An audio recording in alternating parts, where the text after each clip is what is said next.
Binaberipika na ng Armed Forces of the Philippines at iba pang ahensya ng pamahalaan ng umano'y Pinoy na namatay sa Ukraine matapos ma-recruit ng Russia para lumaban sa giyera roon. Si Patrick De Jesus sa sentro ng balita.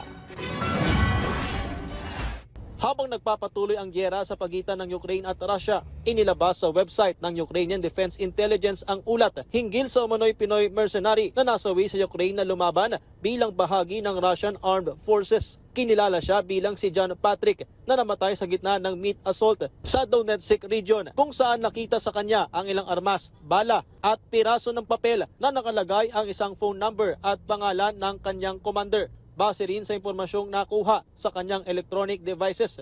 Ang naturang Pilipino ay dumaan lamang umano sa isang linggo ng basic training bago ipinadala sa frontline. Ayon sa Armed Forces of the Philippines, hindi pa kumpirmado ang ulat at nakikipag-ugnayan sila sa iba pang ahensya ng gobyerno bilang bahagi ng investigasyon. As of this time, we are conducting